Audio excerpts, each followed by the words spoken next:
And if you've seen the headlines, you know trampoline parks can be dangerous.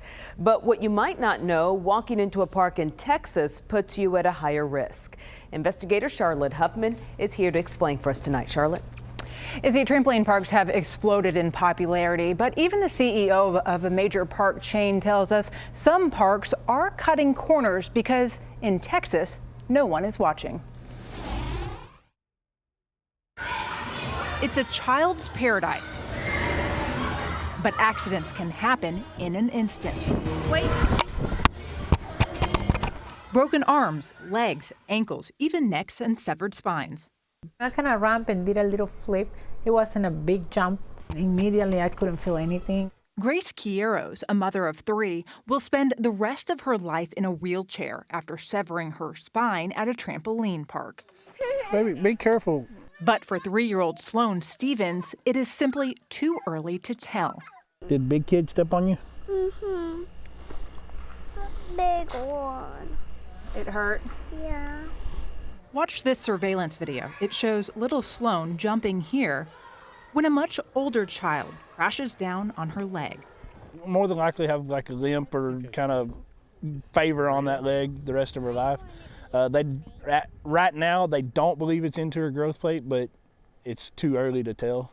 Little did Sloane's dad know, trampoline parks are not regulated in Texas. There are no safety requirements, no state inspections, no penalties for cutting corners, nothing. Without any rules, you can do whatever you want.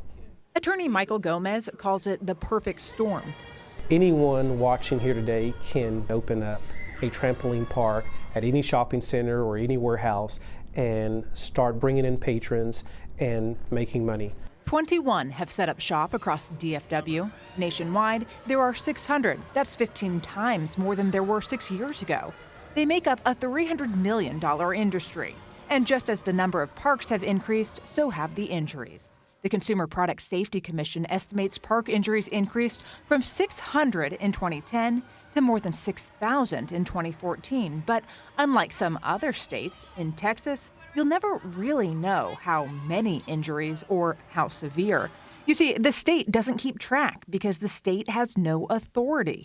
The only records of any injuries we could find are the times EMS was called to DFW's 21 parks, 66 times over the past 18 months. To really provide the experience we want to provide. Michael Browning owns 76 urban air parks nationwide, 5 in the DFW area, and he's the only local park owner who agreed to talk to us on camera. What are you doing to ensure the safety of the kids? Sure. So I think the biggest thing is keeping it simple with regards to making sure that we follow the ASTM standard. ASTM develops safety guidelines or standards for businesses with attractions like trampolines, climbing walls, and roller coasters. States enforce those standards and penalize businesses that don't play by the rules. So when you strap into a ride at the state fair, you know the equipment has been properly maintained and the person monitoring the ride has been properly trained. Walk into a trampoline park in some states, you keep that assurance. Walk into one in Texas, you lose it. Texas has zero authority over trampoline park construction, maintenance, and training. The part that I want everybody to know, like the staff and stuff there, they're not paying attention. When the I-Team took our own kids into a local park, we couldn't help but notice employees like this one, who's supposed to be monitoring the jumpers.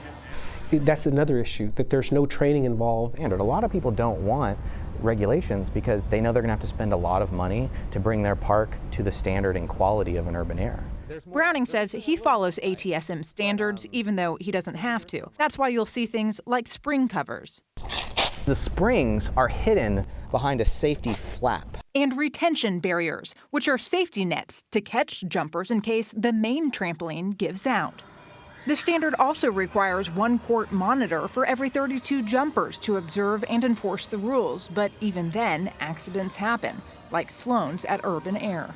Sloane's father would say, well, where were the court monitors when my child entered into an area where she was then pounced on by somebody 7 times her size? Yeah, I mean, I think that in that particular scenario, I'm not going to get into the details of that, but there was nothing that we could have done to prevent that particular situation. Her leg will never be the same, but I mean, we just got to go on. Go on, and hope Texas regulations keep up with the industry I can one. Well, I know you can, but Sloan can't. so that little ones like Sloan can keep up too. The sun is The sun going down? Well, given this lack of oversight, it really just comes down to one thing. There is no substitution for parents closely watching their own kids. Charlotte Huffman, Channel 8 News. Thank you very much, Charlotte. If you have something you want our team to investigate, send them your tips. Their email is investigates@wfaa.com.